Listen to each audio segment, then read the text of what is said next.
Fellas, did you hear the joke about the and the and the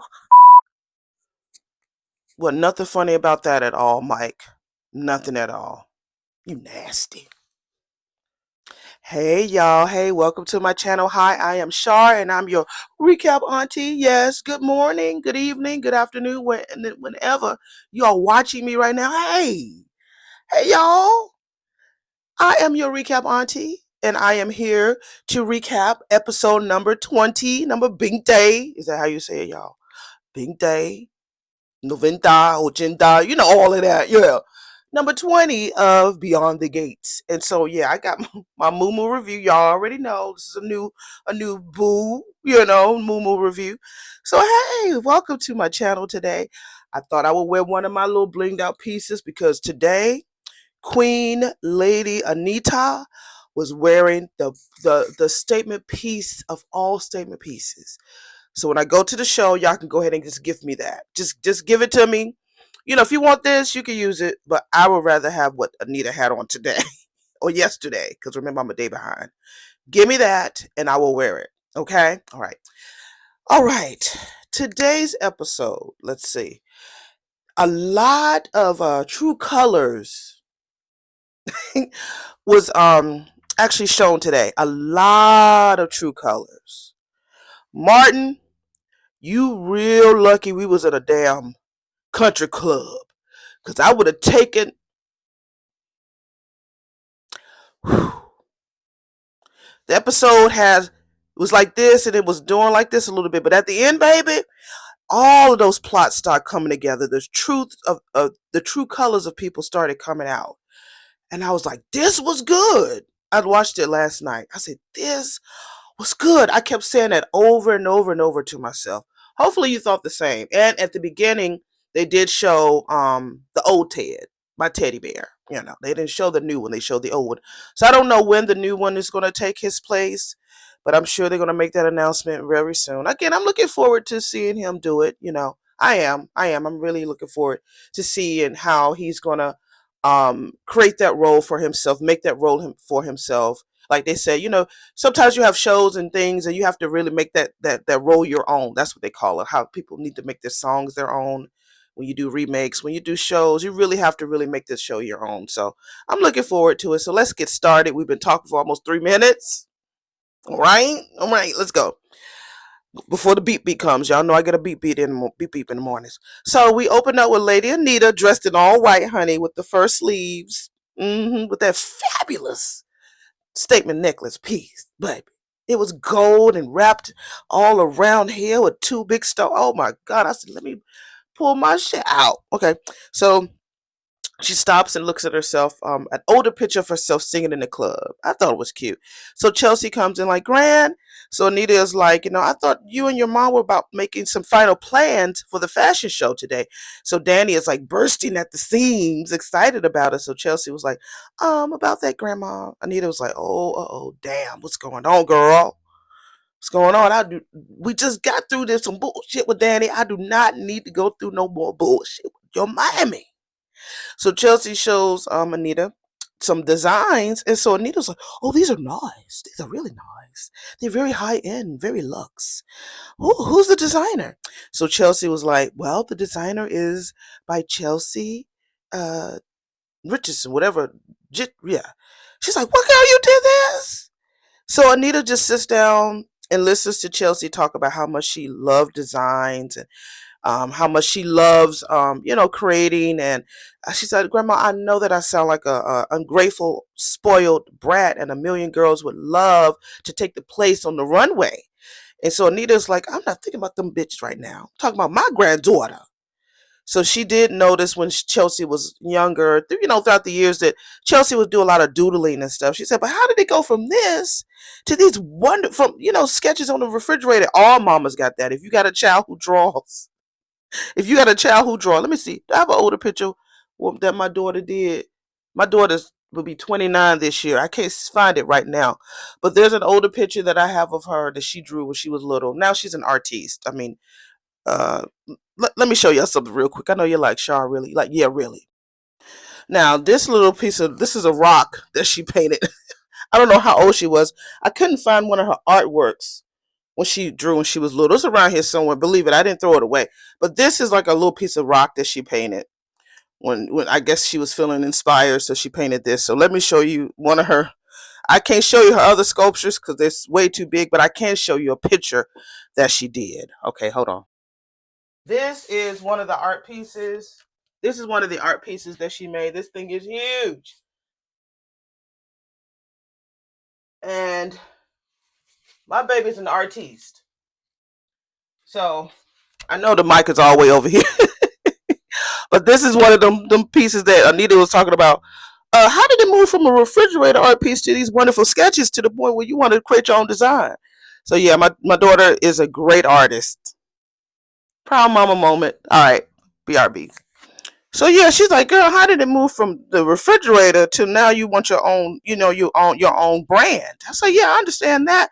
So Chelsea, when she was a baby, she would pull clothes into her stroller. And they all just thought that that was like meant to be, like the universe was like, girl, it's for you to walk in your mother's high heels. However, along the way, she said she became more interested in clothes and how they were made.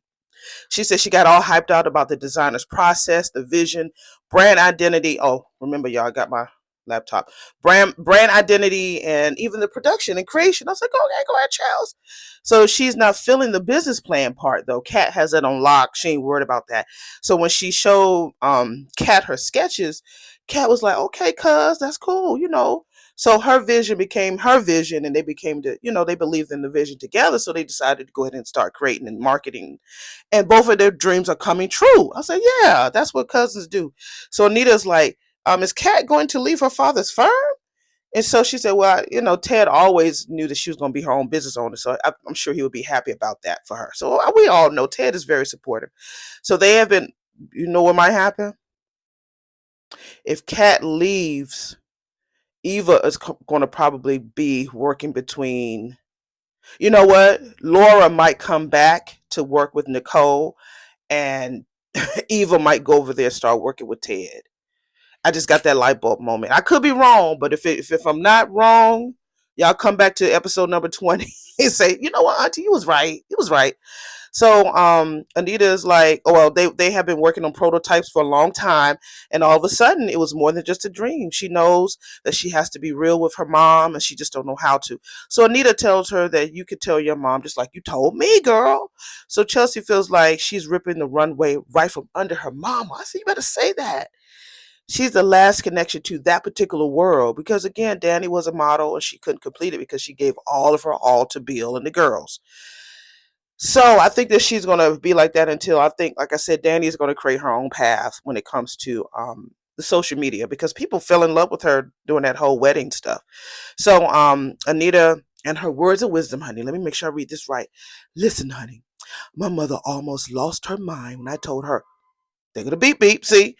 My mother almost lost her mind when I told her that I was going to go on tour around the country with the Articulates. And your grandfather and I did not want Danny to go to New York to become a model. You will be the third generation of Dupree women striking out on her own, and I am all for that. So, you just better make sure that you name a bag after me. I was like, hell, I would buy the Anita. I sure would. If they make a creator like a true brand out of this show, which I think they should, I would buy it. I would, depending on how much it is, though. So Anita tells her, if your mother has a dynamic reaction, and Chelsea was like, yes, she will. We will all be right there to bring her ass right back down here to earth, honey. I was like, yes. So she gives her a hug and shows her more of her beautiful designs. And Chelsea's like, can we hold off on the designs a little bit more, like grandmama? Let me go ahead and tell mama this now, before I lose my nerves. And so Anita, says this statement that you see this right here. You see this? She tells her, you got this. I said, see me and Anita. That's my boo. I love me some Anita Dupree, you know. So, yeah. She told her, she said, you got this. You got this. So Chelsea Dupree she said, Chelsea Dupree. Okay, I thought that these granddaughters had their father's last name. She did Naomi Dupree yesterday. Now she giving Chelsea Dupree. It's like y'all took on the Dupree. Okay, Chelsea Dupree is a formidable. No, Chelsea Dupree is made of formidable stuff. Formidable means powerful, large, impressive. And Chelsea was like, trouble is, so is mom too. It's like, girl, you got that right. So we see Danny at the country club, and the waiter comes up and asks her if she wants her elderberry Bellini. I was like, girl, what? You got? I thought elderberry was like a to help you. Let me pause this, y'all. Y'all already know. Okay, that's my neighbors, honey, backing out their driveway. Beep beep beep beep. So anyway, she says elderberry. I thought elderberry was used to help heal your body, not add some splash of this and this and that in there. So she was like, I was like, Danny, don't take it. So she was very hesitant. She told the waiter, never mind. And then she decided, you know what? Let me have some OJ. I was like, yay, good for you, Daddy. Then this heifer says, then she says, oh, second thought. Maybe you should add a splash of vodka to it. I was like, Danny. He was like, okay, screwdriver coming up. I was like, damn, Danny. So she gets a call from Pam and tells Pam, that Bill and Haley found out that they've been through the house. And of course, she didn't rat her out. And she said, Haley came over to the house and that it shook her. I was like, wow, you let Haley shake you like that? Pamela was like, girl, why didn't you tell me about it? She said, well, I could have called. She said, but I, found a muscular shoulder to cry on. I said, oh, yeah, we know that. We know that. Dre. So Vernon pops up because he's meeting wifey there for breakfast. They love to be at the country club. And he wants to talk to her about Bill and Haley. So Vernon tells her that he will never forgive Bill for putting her through the ringer like that. And he tells her that she has been a handful lately, but Danny is his handful. And he assures her that he is always there for her, proud and duty bound to care for all of his girls and the next generation too. So Danny tells Vernon that he has to leave, that she has to leave. She don't want to be late for her charity event planners meeting, which is literally like steps away. So Vernon tells her how proud he is of her and how she spent those years helping, how she spent those years helping Bill to build his legacy, and you're building yours with your daughter. And it's like her light was just like switch back on. That's what he told her. He always knew. He always knows what to say to his girl, and so she leaves. So Ford comes back. He's the waiter. Comes back with Danny's screwdriver drink. He asks Vernon would he like some coffee. He was like, "Well, I'm meeting Mrs. Dupree here later, so you could just sit it there." So he said he'll go get him some coffee. So the waiter sits the orange juice down. So um, Vernon sees it. He was like, "Don't mind if I do." So he sips and he was like, "This ain't no regular damn OJ. This got some special stuff in it." So he just put it back down. So Danny was like, oh, I forgot my orange juice. He was like, Vernon. Vernon don't forget shit.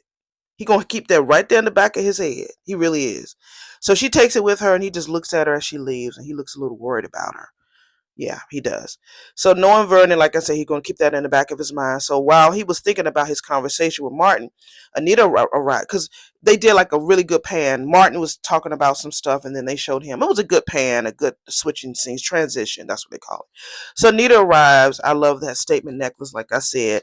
And Anita and Vernon have a quick conversation about Danny. How's her energy? How focused she is on Chelsea's show. Thank goodness, for the fashion show. And Anita was like, honey, baby, I'm about to burst your bubble.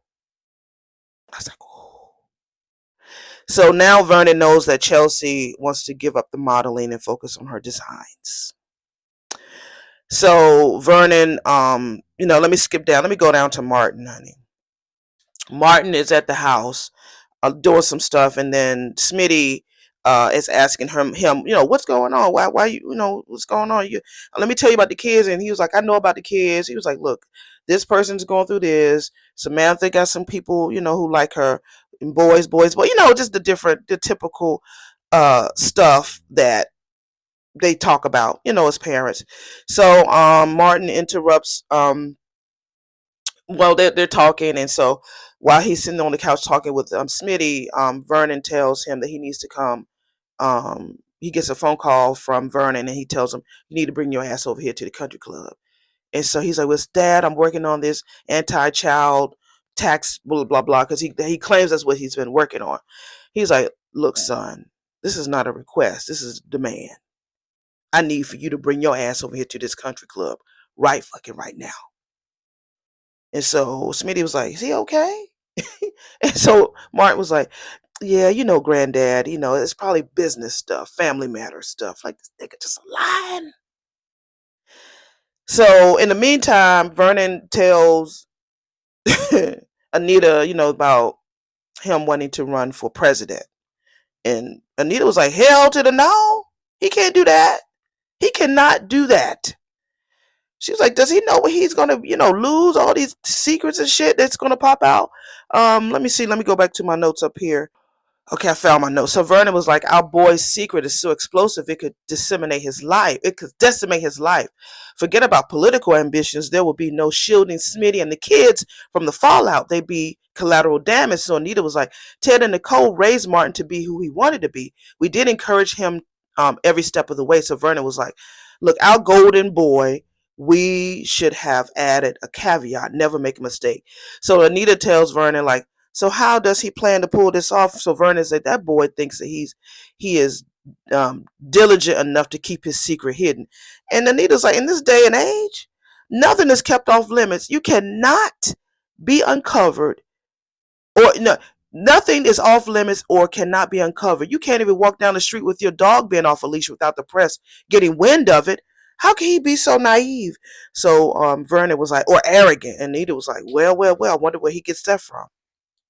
Vernon, all the more reason why I should be the one to head him off before it's too late.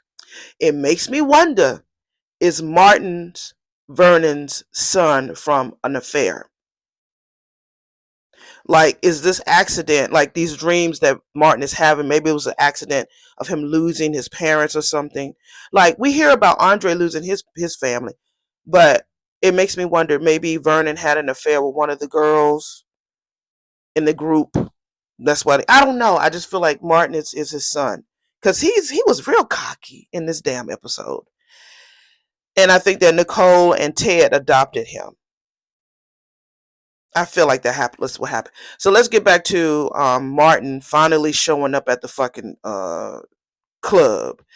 So Martin is like, "I better change," and then he leaves. So Smitty looks suspicious. Smitty finds Martin's phone and heads over to the country club to give it to him. Martin arrives in a suit because he dressed up now. And he was like, "Man, who at?" He showed up, and Anita and Vernon are sitting at the table, and he was like, "Who died?" And Anita was like, "Your career, if you even think about running for the presidency." So Martin was like, "You told her." And Vernon was like, "Your grandmother and I have no secrets from each other." I was like, that's a context clues, y'all. So Anita was like, "What do you plan to do if this all were to come out?" So Martin's like, "I can control the flow of the information." And Vernon was like, "Your information, yes, but the dirt that your opponents will spend millions on to dig up, no, nigga." So Anita says, "And need we remind you that there are people who know your secret, and at least one of them can't be trusted. Probably is Bill." So Vernon is like, "Martin, you have the benefit of our experience. Just heed it, boy. You need to let this thing go before it's too late." Martin starts acting like he grown, talking to his grandparents, all damn crazy, talking about, "I had a dream, and you are the two of the ones who gave it to me, even more so than my own damn parents. And now you instructed me to be just satisfied, sit back, and settle as a congressman. Just leave it at that." I was like, "Oh, okay, you try to be smart." So Vernon was like, "Look, boy." So Martin interrupts him and says, "No, Granddad, you ran for senator and you won. And I thought the idea was for everyone in every generation to achieve more than the one before." And Vernon was like, "And you still can. Gandhi, Desmond Tutu, Mother Teresa, Greta Thunberg, John Lewis, who's my frat brother, and the great man that you named after." He was like, "And who are these? What's this list?" It's like, "You being ignorant, nigga." And he was like, "Men and women who have had an impact on the world." and that is the same or even greater than that of the Oval Office. Martin's like, oh, I see. Your famous carrot and stick trick. Offer the loser something else, and then convince him it's better than the thing he really wants. And Anita was like, you can still do work that is consequential, Martin. There are so many causes out there that are screaming for attention, from criminal justice to ending poverty. And just Vernon is just in the background, just staring on. She says, without you sitting your ass in that office, a foundation might be a good start for you. And Vernon is like, we can certainly, support that. And Martin is like, yeah, right. Throw money at the problem since I'm the problem. And Vernon was like, that's not what we're saying, child. And Mark was like, no, what you're saying is I'm not presidential material. After a lifetime of teaching me to reach for the sky, now you are knocking me down once it's in sight. We see Smitty finally show up at the country club with the phone.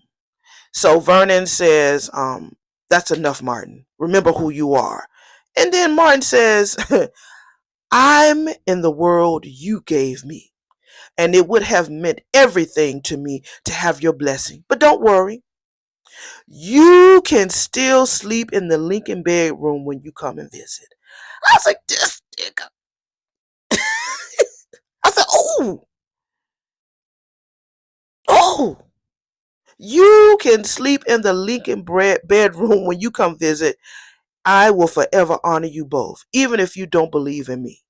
Then he walks away. I was like, ooh. She's like, Martin, that he still kept going. You know, when you hear your grandmother calling you, you're supposed to come back. I had a situation with my little nephew a couple summers ago when my mother was still alive. And my mother was still, kind of healing.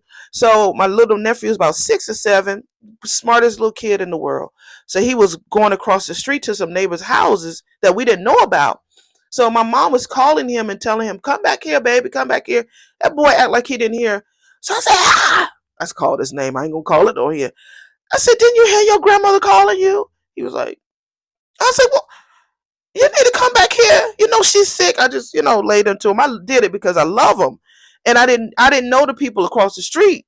And he was mad at me, honey. I think he was going to bop me in the mouth. He like this and I'm like this.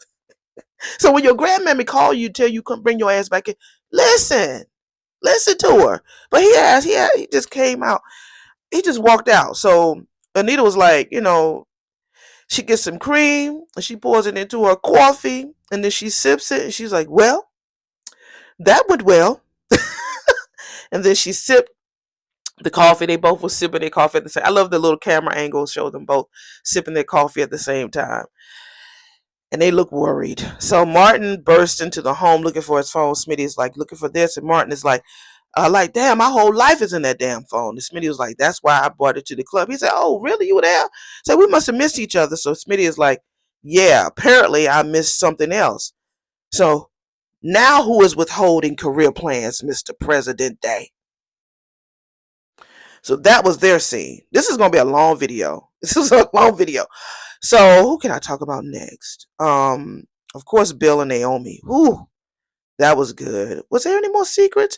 Oh, Danny is meeting with the fashion people and they're telling her how they loved her wedding performance. She said performance and they just told her that she was always very mysterious because she was really never really out in the public world like that. She supported Bill from behind the scenes.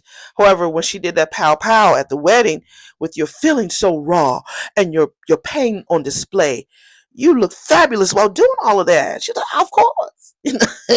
So then the girl, her name was Julia. She said, and you shot your way straight to our hearts. And she was like, oh. So Danny is just smiling and taking it all in. And she's like, Danny Dupree is brat. I don't know what brat is. Bitch out there on the trail. I don't know. So they go on about how the live stream was fire and taking out them flowers was gangster and gorgeous, fierce, and they totally deserved it. So Danny was like, "Oh, the flowers or Bill?" And so Julia and Jonathan says, "Both, bitch." I think he said bitch, but So she reminds them that she does have regrets regarding her actions. However, from a brand perspective, she finds that their take very informative and very uplifting. So she wants to know more about as she sips her screwdriver, just smiling. So she shares stories about Bill, and they are her new besties. They're just taking it in, and I think they're going to help her. I think those young people are really going to help her get her brand out there because Chelsea sits down, listens to her mom go on and on about the planning of this fashion show. That girl plays being scared so well. She really does. So she ends the meeting with Julia and Jonathan. They leave. They were so cute. Congrats to y'all for getting a spot on that show. Congrats. So she walks away. Danny tells Chelsea that she has a 3-year modeling contract that she wants to give her.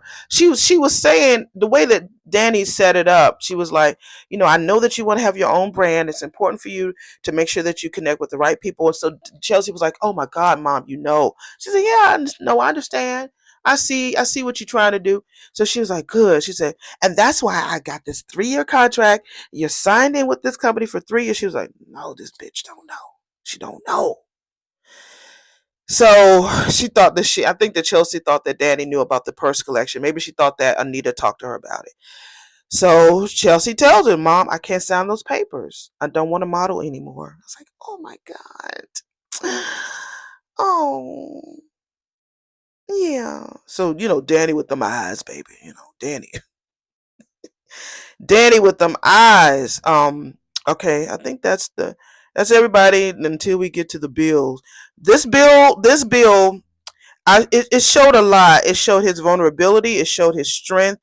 It showed his love. It showed his protection. It showed his yeah. Those are the things that it showed. It really did. Yeah, how empathetic he kind of is. I don't know. This particular episode didn't show how selfish he was. It didn't show how selfish that he's been, and I was very pleased and impressed. So we show Tomas enters with these files, and Tomas tells them that there are some files on the bottom. So creepy ass, messy ass Mike talking about, speaking of bottoms, have you guys heard the joke about the virgin, the prostitute, and the stripper? Everybody's like, oh my God. Tomas looks super uncomfortable, so Bill is looking like, man, don't start with this shit today. This is business. And his ass gotta finish the joke. He says the prostitute says to the stripper, oh, you don't want to compare poles. Then he makes a gesture with his hand like rubbing up and down like a stripper pole, but the other pole. His old nasty ass. Then he wants to tell another joke, and Bill was like, look, Mike, no, damn it, no, that's enough, Nick, that's enough. So Bill tells Mike that we talked about this, man. You are the human definition of NSFW. He said, what is that? Not safe at work. So Bill tells him that you are fortunate that none of the female partners, colleagues, and paralegals were around to hear that shit because it wasn't funny. So it was an awkward silence, and then he talks about a work dinner. Well, we got this work dinner that we can do where the sushi bar is a conveyor belt of all naked models. I'm like, he just won't stop. Didn't Bill just tell you to hush? So Bill is like, Mike, come on now. Mike is like, Bill, relax, man. I will be safe for work from here on out, okay? Then he says to Tomas, well, maybe me and you can go to the sushi spot after work. Off the clock, huh? Huh? And Tomas is like, leave me the fuck out of that, please. So Bill tells him, what you do outside of the billable hours ain't my problem. DC is a small town, and I don't want to see any big problems and blind items about this law firm's old ass aging bad boy. So Mike tries to come back at Bill talking about his wedding being viral over all the country, because of the pow pow. Like, you're the bad boy, and Mike says that he can be a very good boy. However, there are some women who are put on this earth, man, even in this office, who can test a man resolve. I was like, nigga, please. No means no. Then he says, then this asshole had a nerve to say, like the new Mrs. Hamilton. Bill was like, hold up now, nigga. She's off limits. You keep my wife's name out your fucking mouth, partner, or you will find yourself on the other side of that window dangling by your ankles, screaming like a bitch, and I just might lose my damn grip. Mike was like talking about, man, man, you should see your face. I would never hit on Haley. I was just, it was just getting too heavy in here, as though like those damn HR mandatory seminars. That's all. I just had to lighten things up. That's it. I was like, he's a nasty mother. So Bill is like, you failed epically, man. So Mike has a nerve to say, no disrespect, partner, but I think a guy who fell for his new wife in the office would see the irony in you schooling me on what's appropriate in the workplace. And Bill just gives him this death stare with no response. So Mike's like no offense. I was just, feeling nostalgic for the old Bill. But young love will make you feel sensitive. I think he said whipped. So Mike leaves and Bill apologizes to Tomas, and he tells, Tomas, and he tells him that if Mike didn't have so many wins in court, that he would have brought him out years ago. I didn't know that Mike was his partner, so that's his partner. So, and for the record, he says, I am not sensitive. And Tomas is like, no, man, you're just a man in love. It's not his place it's not his place to say what Mike is. And Bill says Mike is out of line. That's what he is. I normally could put Mike in his place without breaking a sweat. But when he went for Haley, patience took a hike. I won't stand by and let him or anyone else disrespect her. So he looks at an older file and talks to Tomas about how he and Naomi would try to, the case. They just talked a little bit about that.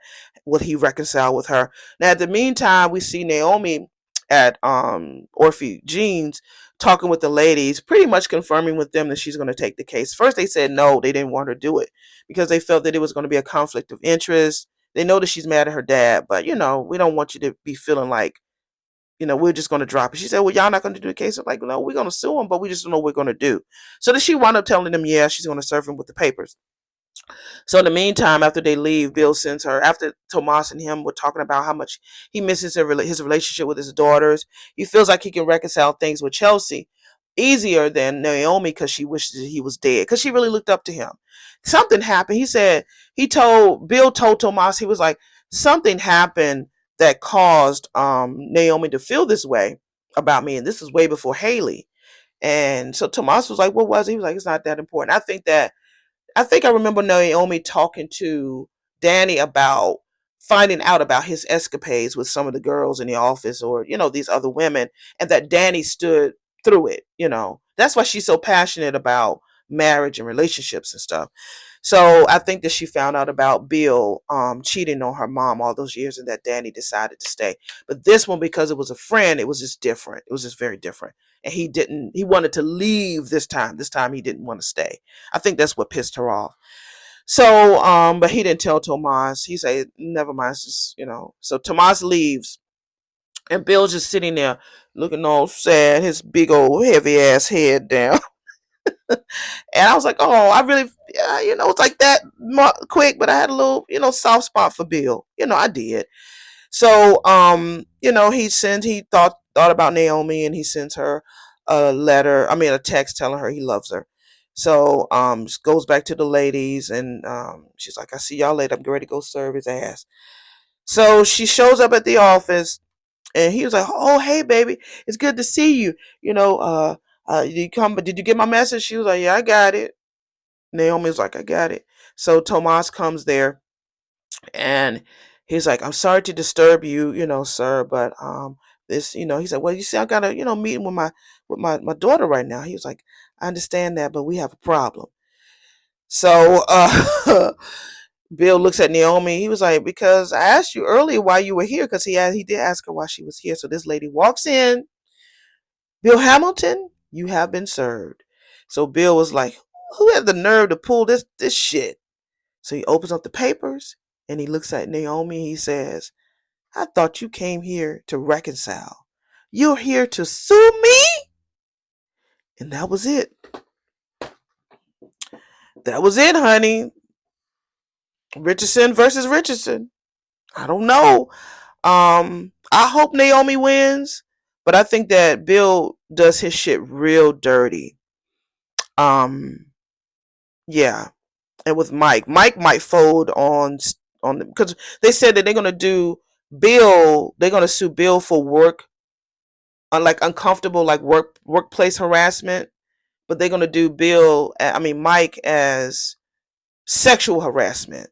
Like uncomfortable environment for Bill. So Bill, like Bill knew about the fact that Mike was a mess, but he still allowed it to happen. But Mike was touching ass and threatening people, you know. So I think that's what they're gonna do. They split it. So yeah, today's episode is gonna be real interesting. I'm real interesting. I can't say. Hey y'all, the last 5 minutes of my video didn't record, but it's kind of good because I didn't give my encouragement. So this is a little closer, a little darker than it was earlier. But I want you to know, like I said, today's show is going to be very interesting because all of the secrets and stuff came out before. So I wanted just to tell you this because I didn't encourage you, and maybe that was a good thing. I don't care about everything being off in the back, but I want you to know that no matter what we're going through, no matter what we're going through right now, you got this. Let me straighten up this camera so you can know. You got it. It's gonna be all right. We this last time with the with people sharing stuff on some side apps that we never heard of that's supposed to disappear all of a sudden, and now you got the cabinet being answered, ask questions, and they don't remember shit and all blah, blah. Look, one thing you do need to remember is that it's gonna be all right. We're gonna make it through this as long as you can inhale and exhale. Inhale and exhale. You have another day. For some reason, I think the devil don't want me to let you know that it's gonna be all right, but it's gonna be all right. That green light is on. It's gonna be all right. We're gonna have to work with Pinky, but as long as you have another day and you got that breath in your body, it's gonna be all right. All right, all right. That's all I had to say. The green light is still lit. Let me go ahead and charge up Pinky. I still love you, but yeah, I had to get this message out. Somebody needed to hear this. I believe that with my whole heart. I don't have my necklace on because I got to work, but yeah. But y'all take it easy. And we'll be back tomorrow for the next episode of Beyond the Gates. Bye.